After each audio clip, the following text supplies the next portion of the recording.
the TOEFL listening section, you will see that there will be 4 to 6 lectures with classroom discussion and 2 to 3 conversations between 2 people.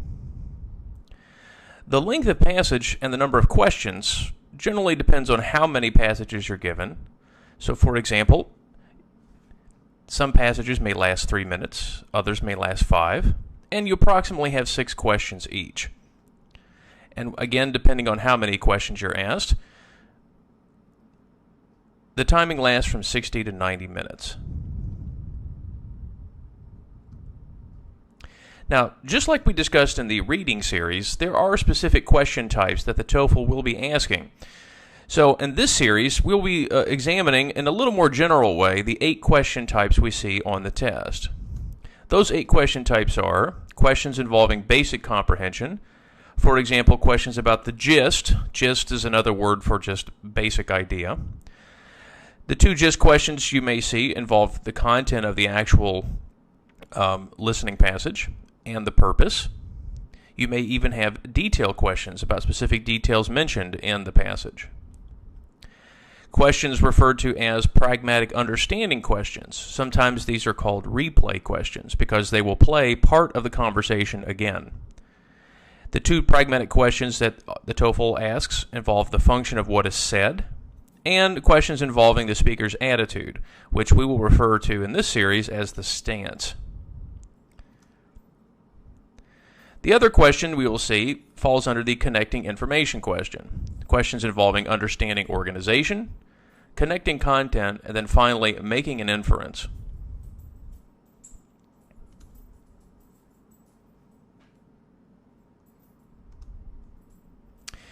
So, what are some of the basic features of the conversations that we will see on the TOEFL? Well, first off, the key is to recognize that in this part of the test, the conversations will involve a student and some person of authority, often a professor at a university. The topics usually involve some problem or issue the student's having around campus or in class. For example, maybe the student is going to miss class. Maybe the student already missed a paper deadline. Maybe the student didn't understand a class lecture, or needs help finding a book, or has to pay a fine, something in which they have to interact with an authority figure on campus. What usually happens here on the TOEFL is that the conversation ends with the person of authority reminding the student of university or class policies, helping the student come up with some sort of solution to the problem. And in the conversation, another thing that's often very clear is to understand the power relationship between the two. Now, what do we mean by that? Well, again, you'll probably notice that, just like you see in this picture, the authority is the person who has all the power. The student, on the other hand, is the one seeking some help, permission, or so on. Now, this, of course, seems fairly obvious if we're talking about an interaction between a student and authority. But you will see in this following examples, in the following example here, how this actually works on the test. So again, we refer to this as stance. The stance is kind of the position that the person is taking in the conversation. So as you can imagine, the authority figure's stance will probably be seem more confident and firm, and even sometimes perhaps annoyed at the student. The student's stance, on the other hand, is usually a little unsure, uncertain, or even intimidated. Now, of course, this is not always true, but you will find that with many of the conversations, this is usually how it works. Now, solving the conversations, generally the questions you'll see kind of revolve around these particular areas of the conversation. So thinking about what's the student's problem or issue, and of course this is involving the details of that problem. What is the authority figure's stance? Now, of course, this is referring to the particular attitude of the speaker. So in this case, was the speaker helpful, upset, irritated? And then usually involving something to the solution of the situation. And again, this is including perhaps details of what that solution might be. Now, in this video series, our goal is to try to help us prepare for the test. So we're going to try to use some test-like ideas, But for example, in this video, we will actually listen to the conversation twice. This, of course, is not permitted on the test, but the goal is to help us improve our understanding and how to respond. So the first time you listen, this is a little technique that we can kind of think about. First off, note-taking is permitted on the TOEFL. So for this section of the test, write down the following categories, leaving some space in between each one. So find a piece of paper and then write down these three categories. Student's problem or situation, professor's general stance, in this case authority figure is fine too, and resolution to the problem. Now this is an example here that I will show you, so that way you can give yourself a little space in between, and of course you can put more lines in between each one, because obviously you want to try to take as many notes as possible.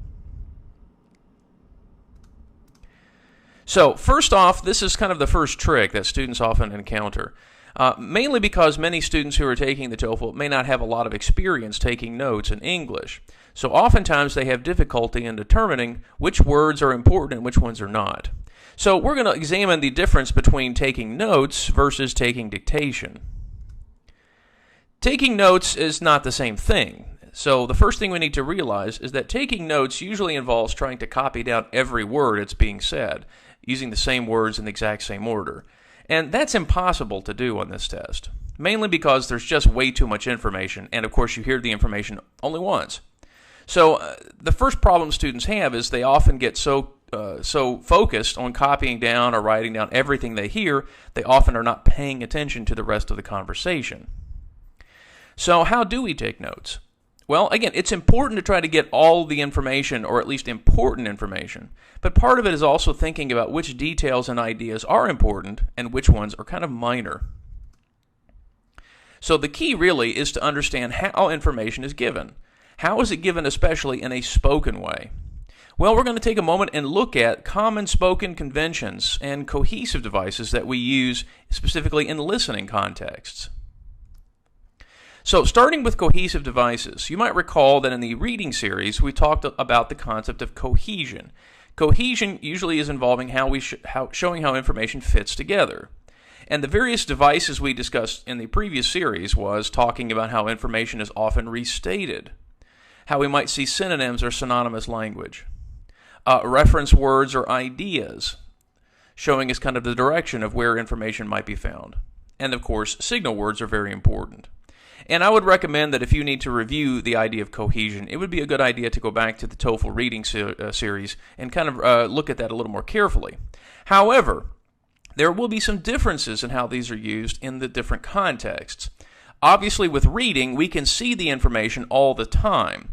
So we can understand that we will probably have the opportunity to use a lot of rephrased and restated information, and probably it's going to be a little more formal. And of course, we'll have not as much direct repetition of ideas. But in a speaking context, that may be different. We also noticed that the signal words we could see in a reading could be more expansive, because obviously we have a lot of text to connect and a lot of ideas to give. So perhaps it might be more difficult to understand some of those signals, so they may be more expansively used in reading. And then, of course, we would use more specific written conventions, and, of course, thinking about academic organization. So, for example, obviously we have the idea of using punctuation to help show how information sticks together, too. But in listening and speaking, you might notice that there may be more direct repetition of words and less use of rephrased or restated ideas. Or at least ideas will be perhaps repeated more often because it's a listening context. And we try to emphasize information because we can't see the information being written down. We also might see frequent use of signal words, but perhaps not as expansive as you would see in a reading context. And they might be even simpler in meaning. And finally, we would have those spoken conventions. So things that we would use in writing, obviously like punctuation, we can't really see in spoken contexts. So notice that, for example, changing the pitch of our voice can often give us certain clues or signals, and these are things we can't see in a reading context either. Now, when we talk about spoken conventions, here's kind of a list of some ideas that might be helpful to think about. First off, obviously, since things are being spoken, you might notice that we might have certain listening cues to show the person's kind of paying attention. So, for example, people might say something like right or uh-huh. We also might see things that people might use in a short way to show that they agree or acknowledge information or even demonstrate that they're comprehending what's being said.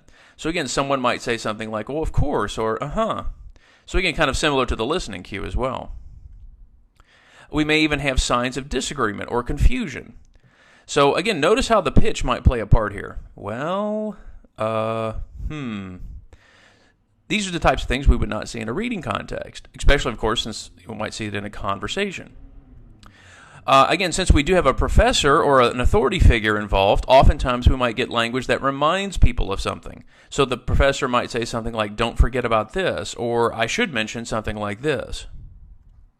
Of course, we talked about the fact that we have changes in pitch. So, for example, we might have pitch that rises. That's often something we hear with questions. Or falling pitch often is used at the end of sentences. Of course, we use some of these in different ways as well. Finally, the use of questions. Obviously, questions are very common in academic lectures. We might see, of course, direct questions, questions that people ask each other, and that's very important, of course, on the TOEFL. And then we might even see what are called rhetorical questions. Now, we'll see these more when we talk about lectures, but rhetorical questions are basically questions the professor asks, but doesn't really expect an answer. It's just a question to help kind of connect information, one idea to the next. Now, the TOEFL has been very generous, or ETS rather, has been very generous in providing the transcript of the listening example. But I think in order for us to get the true experience, we're not actually going to use the transcript right now. We will actually analyze it a little bit later in the video to kind of better illustrate some of the points we're talking about. So please, for now, don't look at the transcript. So I really want you to have the experience of sort of taking the listening test, or at least some of the experience. So for this time, please don't look at the transcript because, of course, this is not possible on the TOEFL. Now, let's get ready to listen to the conversation for the first time. Now, you will notice that they will give us a picture. The picture obviously provides some help. In the conversations, though, probably not as much. But you'll be able to see the fact that we are in what the particular context we are in. So first off, you'll notice that this appears to be some kind of library. So the first conversation, the conversation that you will hear in this video involves a librarian and a student. So now, listen, and make sure to take notes. Hi, I'm new here. I couldn't come to the student orientation, and I'm wondering if you could give me a few quick pointers about the library. I'd really appreciate it. Sure, I'd be glad to. Now, what's your major area of study? Latin American literature. Okay, well, over here is the section where we have language, literature, and the arts. And if you go downstairs, you'll find the history section. Generally, the students who concentrate in Latin American literature find themselves researching in the history section a lot. You're right. I am a transfer student. I've already done a year at another university, so I know how the research can go. I spent a lot of time in the history section. So how long can I borrow books for? Our loan period is a month. Oh, I should also mention that we have an interlibrary loan service if you need to get hold of a book that's not in our library. There's a truck that runs between our library and a few other public and university libraries in this area. It comes around 3 times a week. Hey, that's great. At my last school, it could take a really long time to get the materials I needed. So when I had a project, I had to make a plan way in advance. This sounds much faster. Another thing I was wondering is there a place where I can bring my computer and hook it up? Sure. There's a whole area here on the main floor where you can bring a laptop and plug it in for power. But on top of that, we also have a connection for the internet at every seat. Nice. So I can do all the research I need to do right here in the library. I'll have all the resources, all the books, and information I need right here in one place. Yep, that's the idea. I'm sure you'll need photocopies too. They're down the hallway to your left.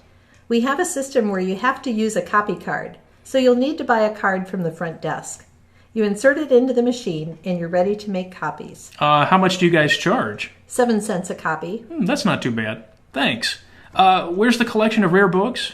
Rare books are up on the 2nd floor. They're in a separate room where the temperature is controlled to preserve the old paper in them.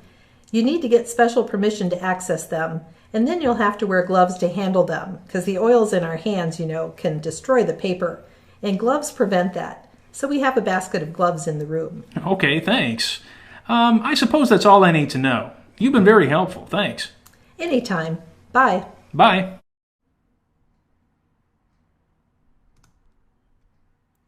Okay, so what I have here is just sort of the kind of a basic outline, kind of an example here, using the three different categories we talked about earlier in the video. So first off, what's the problem or situation? Well, the student wants to know how to use some of the new library services and which library services are available. For example, how to borrow books, hooking up a computer, where the rare books are located, and mostly because he didn't have the chance to attend orientation. He was a transfer student. Now, what's interesting about this particular conversation is that the authority's stance throughout is actually very helpful and friendly. You will notice, of course, from the tone of her voice and, of course, the particular language that she uses, that it becomes pretty obvious very quickly that she's going to be helpful in this particular exchange. And the resolution basically is the fact that she's answering the student's questions and does actually suggest other resources. For example, you might want to use the copier, she said. And she also talked about how long you can loan books for. So in this case, we have a situation where the authority figure is actually helpful throughout and doesn't remind the student of any particular policies or doesn't seem particularly annoyed. So that's very helpful to know.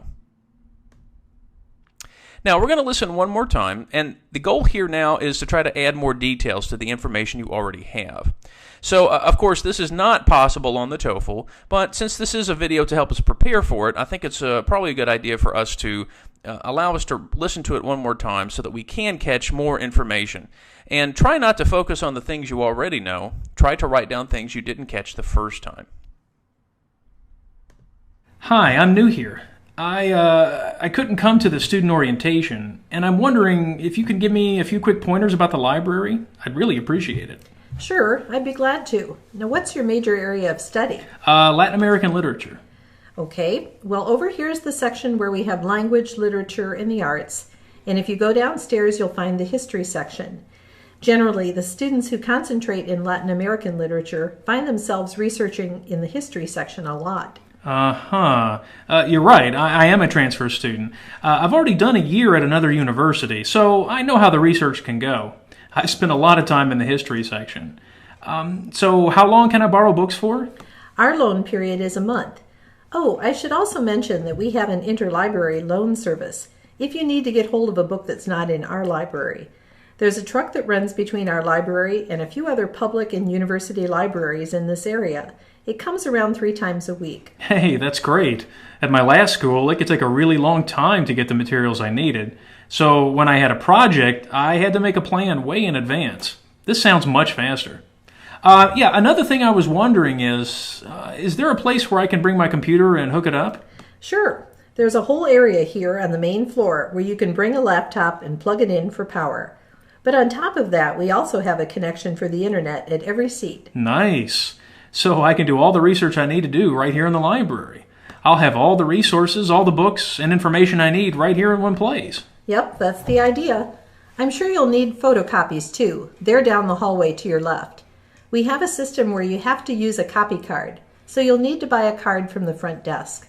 You insert it into the machine and you're ready to make copies. How much do you guys charge? 7 cents a copy. That's not too bad. Thanks. Where's the collection of rare books? Rare books are up on the 2nd floor. They're in a separate room where the temperature is controlled to preserve the old paper in them. You need to get special permission to access them, and then you'll have to wear gloves to handle them, because the oils in our hands, can destroy the paper, and gloves prevent that. So we have a basket of gloves in the room. Okay, thanks.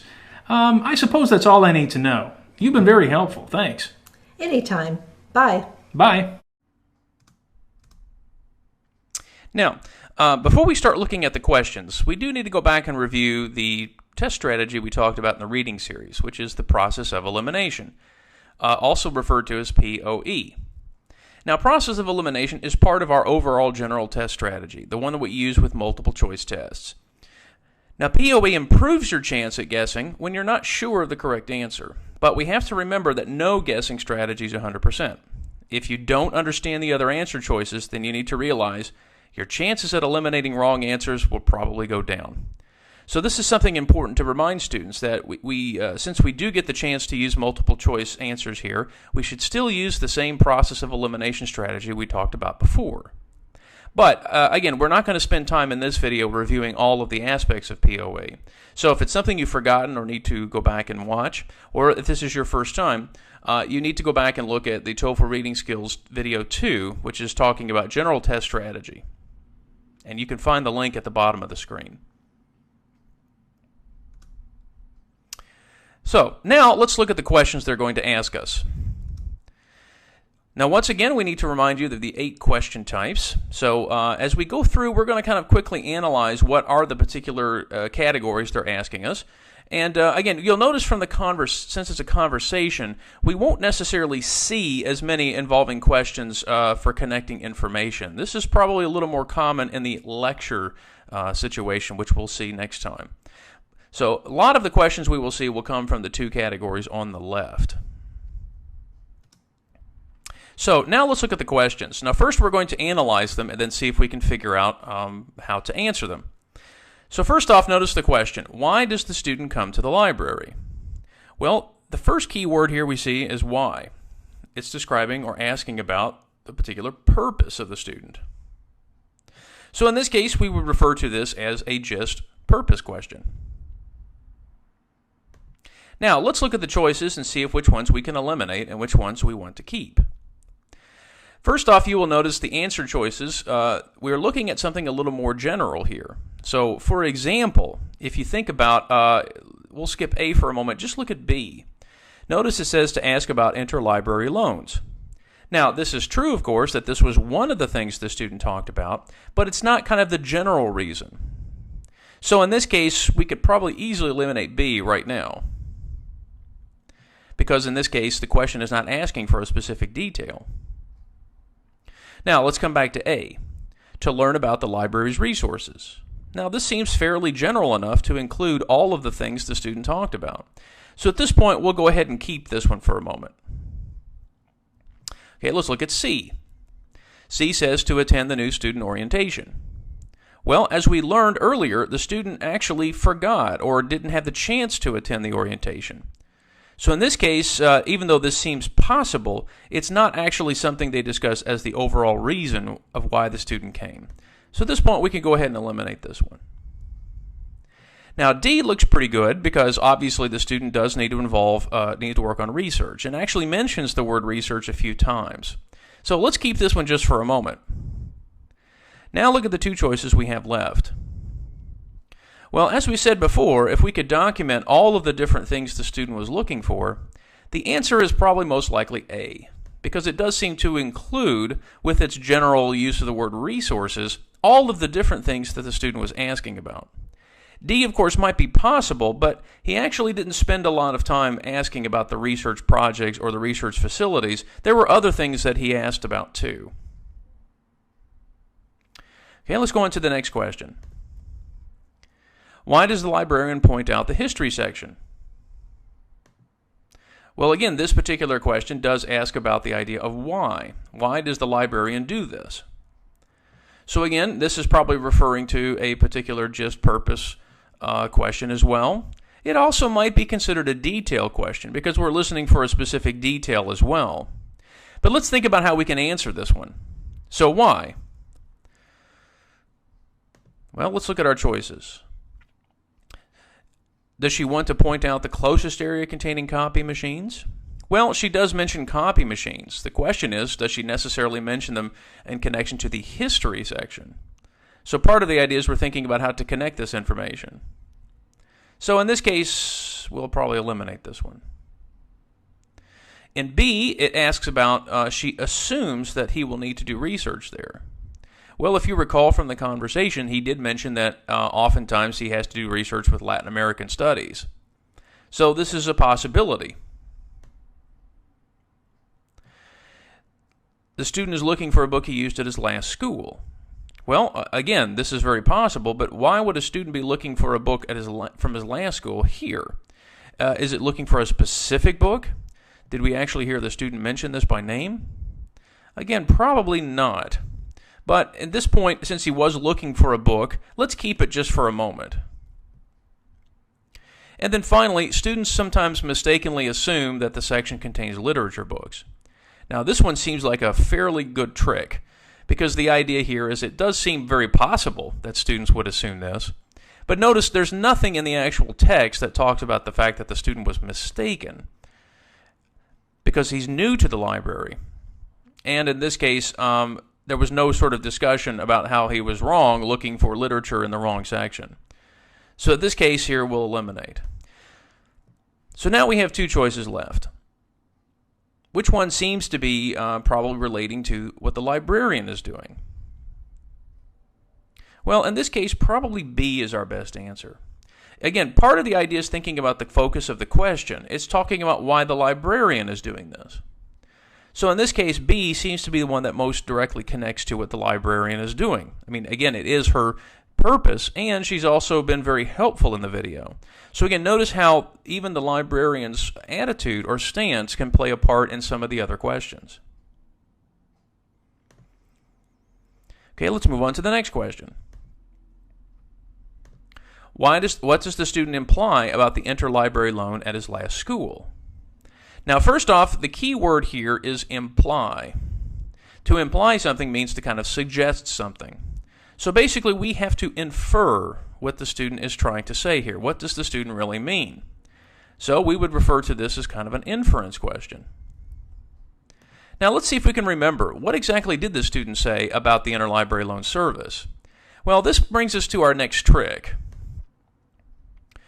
Since we talked about inferences in our previous video series, it's probably pretty helpful to go back and review this for a moment, because we found out on the last time that making an inference is very similar to just finding words that have the same basic idea.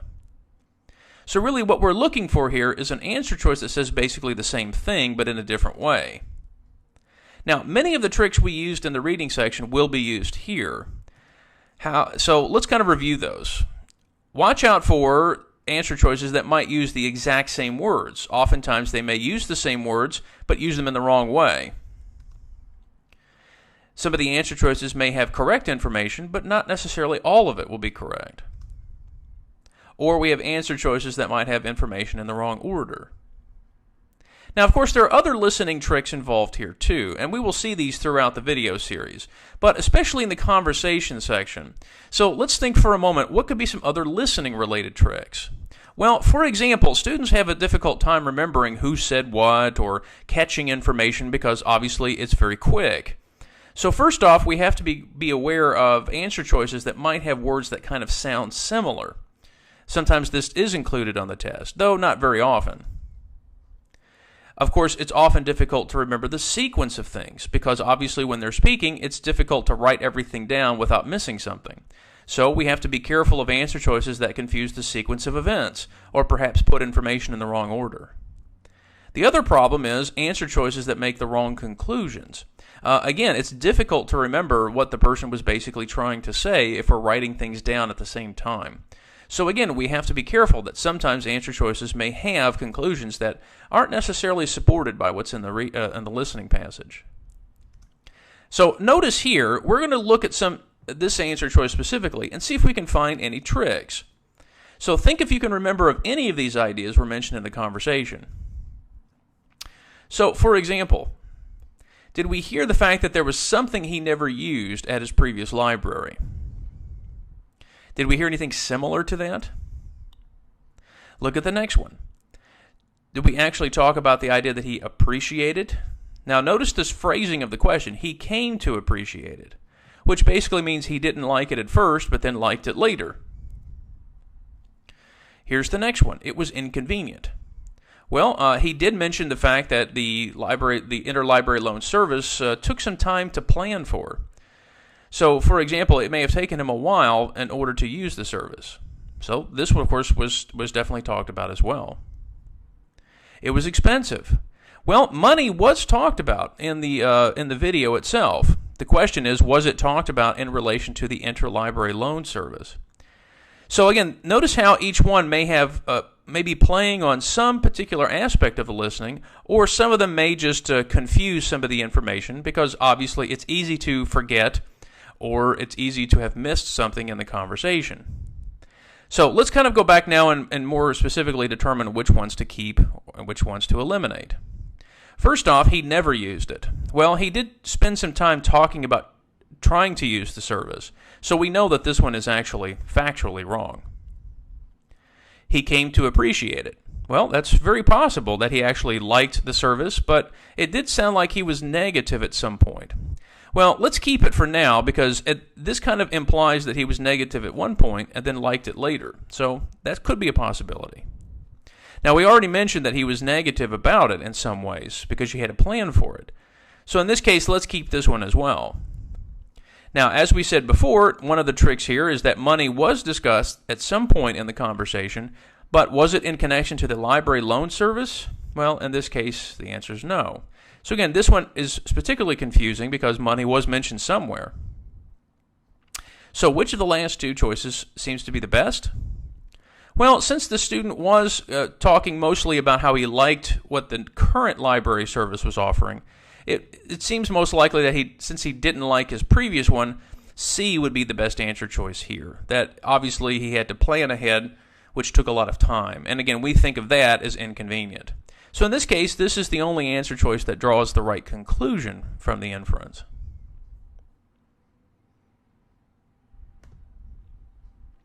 Okay, and this one, it asks about what does a student need to do before he can use any rare books. Well, this is, if you'll notice right away, we have to choose two answers. That's a pretty clear sign that this is considered a detail question, because we definitely have to use details from the listening in order to figure out what the answer is. So as you look at the answer choices, think about which ones we have to eliminate.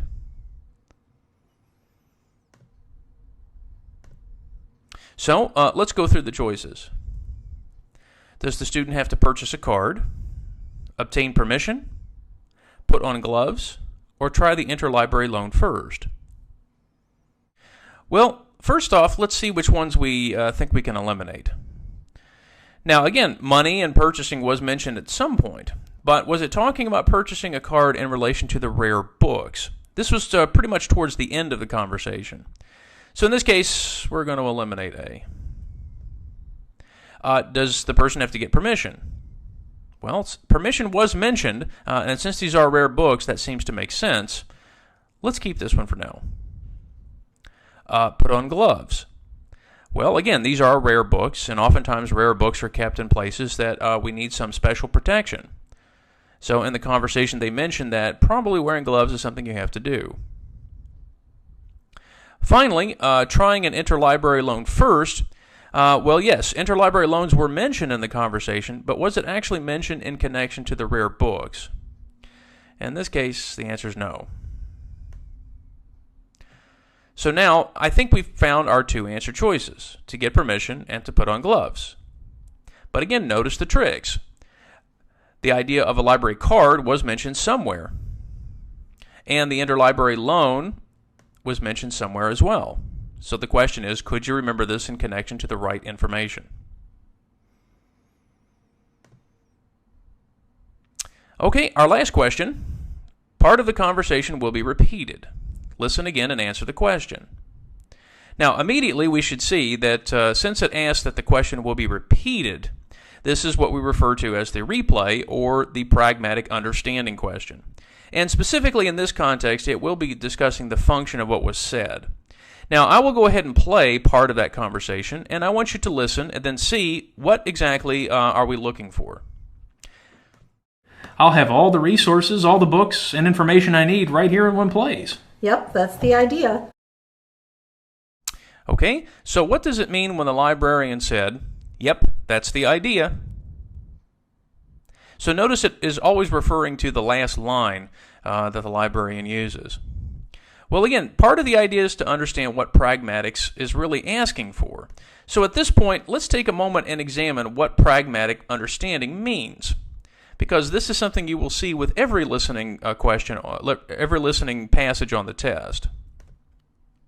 First off, pragmatic understanding is basically thinking about another way to ask what someone really intends to say.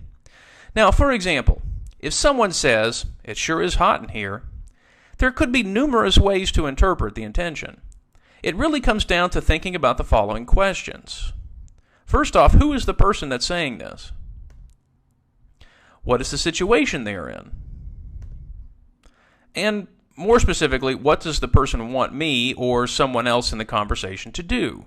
Is there some action that the person is looking for? So, for example, let's take that phrase, "It sure is hot in here." Here are a couple of different contexts or situation. Let's see if you can kind of guess the possible intention. For example, if there are two students in a classroom, and one person says this to another, what could be the possible intention of that? Or what if you're saying this to a friend and you're both sitting in a hot room? Well, in the first example, perhaps you just want to complain.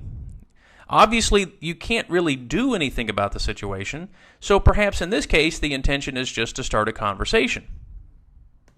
But in the second example, maybe your friend, for example, maybe this is in your friend's house, it could be basically telling the person in an indirect way, "Please open the window," or "Turn on the air conditioner." So we have to recognize that depending on the situation and depending on the people involved, we may have different conclusions or results depending on the situation. So on the test, you will see that basically the pragmatic understanding question really involves the authority figure. It'll almost never be about the student. And so in a way, this is kind of related to the person's stance. So we have to think, in this case, if the stance was pretty tough or irritated, then the question will probably somehow relate to that attitude. But in our example, the authority figure is very helpful. So that might help us in determining the answer to the question, maybe not, but let's see if it does.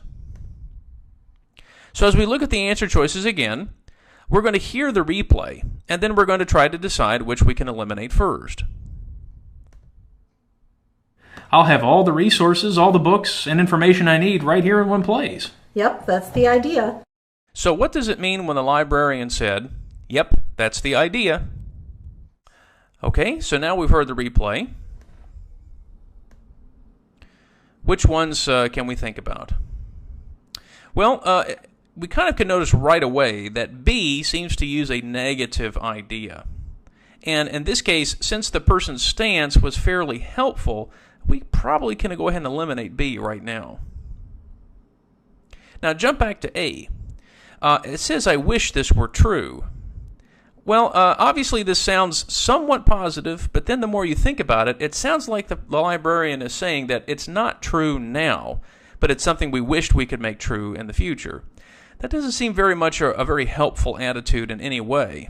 So in this case, we can eliminate A as well. So now we have our two choices left. Certainly the language of the choice seems fairly positive. Thank you for your suggestion. So we'll keep this one. And that is what we intended. In other words, that was the purpose for why we do this. Which again would be very common for an authority figure. Remember, this is an authority figure, and oftentimes, even if the person is helpful, they still want to remind students of policies or things that they use around the university. So I think we're going to keep this one as well. So the question is, which one is the better answer? Well, in this case, the answer is D. When we say that's the idea meaning that's the reason for why we did this. So in this case, we actually have to kind of think about, in the situation, which one makes the most sense in the context. Well, in this case, the librarian was not asking for suggestions or even wanting suggestions. Remember, this person is the authority, which means in this case, she's not asking so many questions as much as the student is. So in this case, D makes the most sense.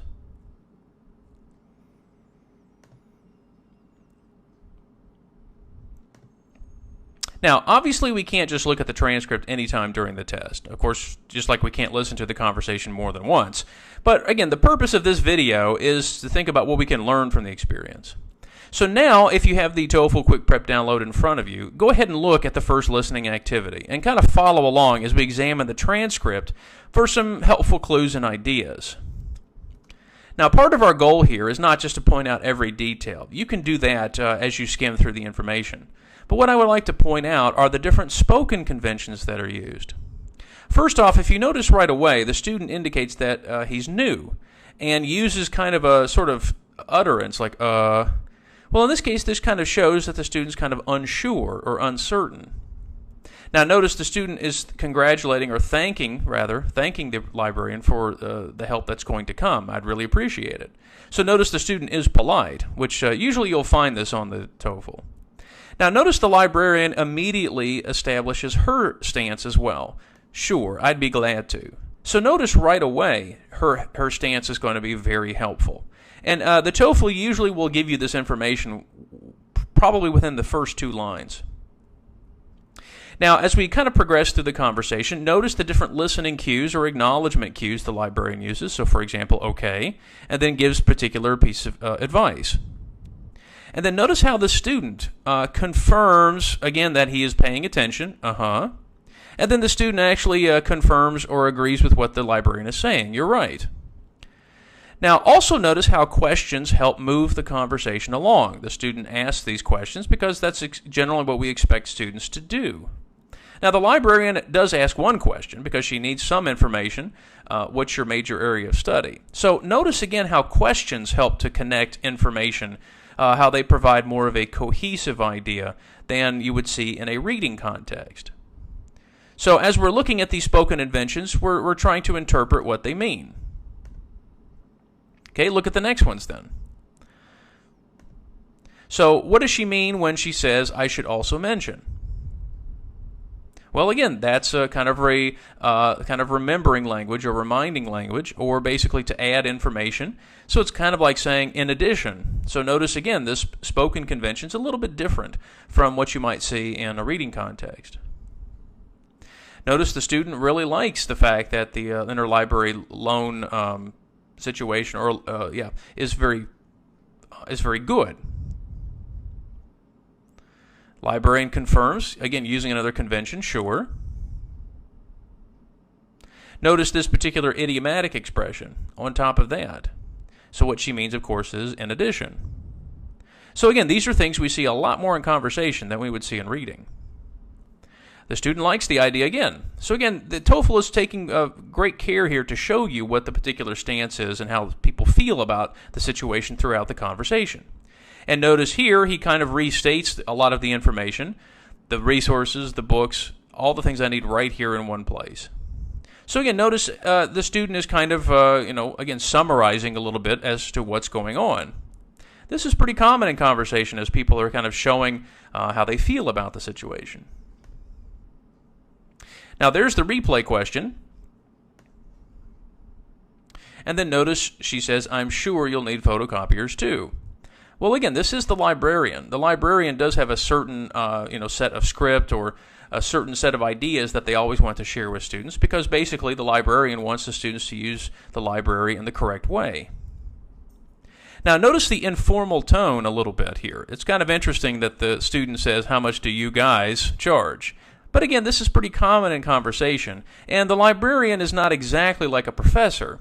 Even though we want to be somewhat formal, the student probably is going to interact with the librarian in a slightly less formal way than with the professor, perhaps. And then notice again the student responding to certain situations. For example, that's not too bad. And then finally, notice how the student draws the conversation to a conclusion. Thanks. That's all I need to know right now. And then, of course, thanks the professor, which is a thanks the librarian, which may or may not be possible throughout all of the conversations. But since the librarian's helpful, and since the student needed help, this seems fairly logical as well. And then finally, notice the informal sort of goodbyes. Again, this was something you would probably not see with the professor. But since the librarian has to deal with a lot of students every day, probably a little bit of informality would be okay.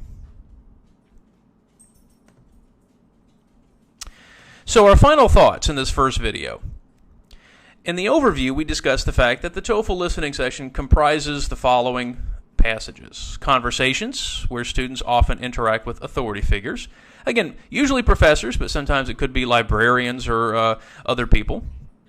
and lectures, where a professor discusses an academic topic to a classroom. And you will notice that even in the lecture series, or even with the conversations also can be academic as well. In this video, we look specifically at the conversations passage and the different types of questions we'll see. We learned that it's important to pay attention to the authority figure's stance, because that will often determine the direction of the conversation. So, for example, if the person's helpful, then the conversation may come to a fairly satisfying conclusion where all of the problems of the student or the situation are taken care of. But if the person is maybe upset or irritated, at least at first, we probably will hear things about the authority figure reminding the student of policies before the person may actually help him. So, for example, if the student forgot what time class started or didn't take notes, the professor will probably be irritated, but then probably try to help the student eventually. Now, we also learned that taking notes on the test is not the same as taking dictation, where we copy everything down. That's too difficult to do, and we can often miss important information as well. So the goal is really determining which information is important and which is considered minor. So the key to success, I think, on this part of the test is developing the ability to write down as many details as possible while trying to use only essential language. Again, we don't necessarily need to know everything. So, for example, in this situation, when they mentioned the cost of how much it costs to copy, there will probably not be a question about that. Again, numbers, for example, are things that students often pay attention to, but numbers such as the price of how much it costs to copy may not be so important. So again, this may be something that we don't necessarily have to pay attention to. Now, we will discuss taking notes more in the next video when we start looking at lectures. Finally, we kind of discussed some differences between how important information is conveyed in a reading context compared to a listening one. So, for example, we mentioned how cohesive devices are a little bit different in listening contexts than they are in reading contexts. We also talked about the fact that there are some tricks that are common, but then there will also be listening-related tricks as well.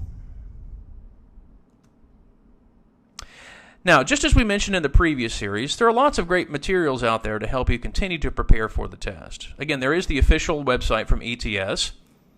There's also the ETS guide that they publish from McGraw-Hill called the Official Guide.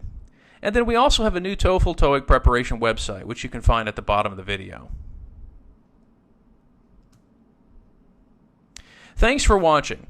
We'll see you next time for Part 2, Academic Lectures and Taking Notes.